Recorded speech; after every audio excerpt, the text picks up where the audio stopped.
ನೋಡಿ, ಬಿಸಿ ತುಪ್ಪವಾಗಿರುವಂಥದ್ದು ಮುಸ್ಲಿಂ ಸಮುದಾಯದ ಬೇಡಿಕೆ ಇದು. ಈಗ ಕಾಂಗ್ರೆಸ್ ನಾಯಕರಲ್ಲಿ ಈಗ ಬಿಸಿ ತುಪ್ಪವಾಗಿ ಪರಿಣಮಿಸಿರುವಂಥದ್ದು ಮುಸ್ಲಿಂ ಸಮುದಾಯಕ್ಕೆ 3 ಕ್ಷೇತ್ರ ಬಿಟ್ಟುಕೊಡುವಂತೆ ಪಟ್ಟು ಹಿಡಿದುಕೊಳ್ತಿದ್ದಾರೆ.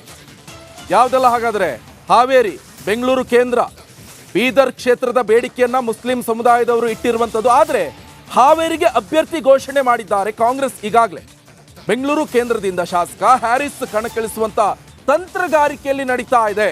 ಅತ್ತ ಬೀದರ್ ಕ್ಷೇತ್ರದ ಮೇಲೂ ಕೂಡ ರಾಜಶೇಖರ್ ಪಾಟೀಲ್ ಕಣ್ಣಿಟ್ಟಿದ್ದಾರೆ.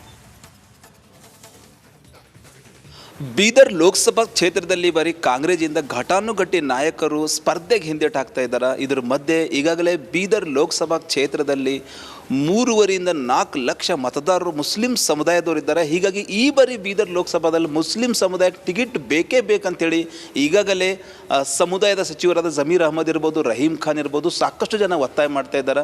ಪ್ರಬಲ ಟಿಕೆಟ್ ಆಕಾಂಕ್ಷಿ MD ಅಯಾಜ್ ಖಾನ್ ಅವರು ಕೂಡ ಒತ್ತಾಯ ಮಾಡ್ತಾ ಇದ್ದಾರೆ. ಅವ್ರು ನಮ್ಮ ಜೊತೆ ಇದ್ದಾರೆ. ಸರ್, ಏನು ಈ ಬಾರಿ ಫಸ್ಟ್ ಟೈಮ್ ಈ ಮುಸ್ಲಿಮರು ಟಿಕೆಟ್ ಕೊಡಲೇಬೇಕು ಅಂತೇಳಿ ಸಾಕಷ್ಟು ಒಂದು ಕೂಗು ಕೇಳಿದಾರೆ ಕೊಂಡು ಸರ್, ವಿಶೇಷ ಮಟ್ಟದಾಗಿ ಎಲ್ಲರಿಗೂ ನಮಸ್ಕಾರ.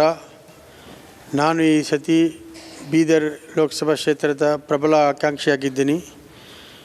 ನಮ್ಮಲ್ಲಿ ಸುಮಾರು 60 ವರ್ಷ ಹಿಂದೆ ನಮ್ಮಲ್ಲಿ ಇಲ್ಲಿ ಒಂದು ಮುಸ್ಲಿಂ ಕ್ಯಾಂಡಿಡೇಟ್ ನಾರ್ತ್ ಇಂಡಿಯಾದಿಂದ ಬಂದು ಗೆದ್ದು ಹೋಗಿದ್ದಾರೆ ಲೋಕಸಭಾಗೆ. ಆಮೇಲೆ ರಿಸರ್ವೇಷನ್ ಆಯಿತು. ಆಮೇಲೆ ಬೇರೆಯವರು ಬಂದು ನಿಂತ್ಕೊಂಡು ನಮಗೆ ಬೀದರ್ ಏನಕ್ಕೆ ಅಂದರೆ ಬೀದರ್ ಲೋಕಸಭಾ ಕ್ಷೇತ್ರದಲ್ಲಿ 8 ಅಸೆಂಬ್ಲಿ ಕಾನ್ಸ್ಟಿಟ್ಯೂನ್ಸಿ ಬರುತ್ತೆ. ಸುಮಾರು 4 ರಿಂದ 4.5 ಲಕ್ಷ ನಮ್ಮ ವೋಟ್ ಬ್ಯಾಂಕ್ ಇದೆ. Especially minority Muslim voters, Muslim minority. ಆಮೇಲೆ ಅದು ನಮ್ಮ ಕ್ರಿಶ್ಚಿಯನ್ಸ್ ಅವರು OBC ಸೇರಿದ್ರೆ ಬಹಳ ಆಗುತ್ತೆ.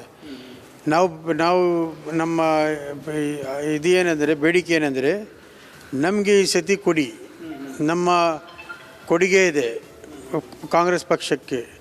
ಈ ಸತಿ 88